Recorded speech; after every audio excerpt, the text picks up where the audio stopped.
Jupiter fait un changement quand même assez majeur aujourd'hui. Donc, depuis 12 ans, Jupiter n'a pas été sous le signe du cancer. Ce que ça amène, c'est vraiment une opportunité de prise de croissance dans le confort familial, dans les cycles de la vie, dans le fait de connecter avec les gens plus sincèrement, plus émotivement et plus grandement. Sauf que Jupiter en cancer, malgré le fait que ça booste l'amour, ça booste les émotions. De tous les sens, la joie, l'excitation, la colère, la tristesse, hein? Ça en fait partie.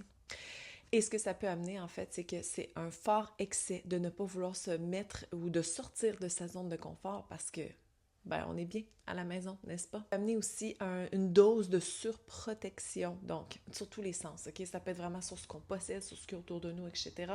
Mais ça peut amener aussi une dose de surprotection émotive, voilà. Puis au final, dans son inconscient, c'est justement, si on veut prendre de l'amplitude et de la croissance, il faut faire en sorte de sortir de sa zone de confort, d'identifier les émotions plus grandement pour prendre de l'expansion. C'est un transit qui dure environ 1 an. OK, il va s'arrêter rétrograde à partir de novembre prochain, mais ça reste que il y a beaucoup d'évaluations au niveau de l'enracinement qu'il faut aller regarder. On a l'opportunité de s'enraciner profondément en fonction de ce qu'on a besoin, émotionnellement parlant. Ça peut être un passage collectif qui est un peu plus difficile parce que c'est pas tout le monde qui veut aller jouer là-dedans, OK? On se comprend. Puis ce qu'il faut faire attention aussi de façon proéminente, c'est la dépendance émotionnelle.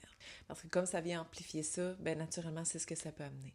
Sauf que ce que j'ai envie de te dire, c'est vraiment de faire en sorte, durant ce passage-là, prends de l'amplitude et de la croissance à travers ce que tu as besoin, à travers ce qui est requis et nécessaire pour toi. Puis encore là, va voir ma vidéo sur YouTube, tu vas bien plus comprendre qu'est-ce qui se passe en fonction de ça. Tout est dans la description ci-bas pour voir comment toi, personnellement, ça peut t'impacter dans ta vie selon où est-ce qu'elle va se situer dans l'année prochaine.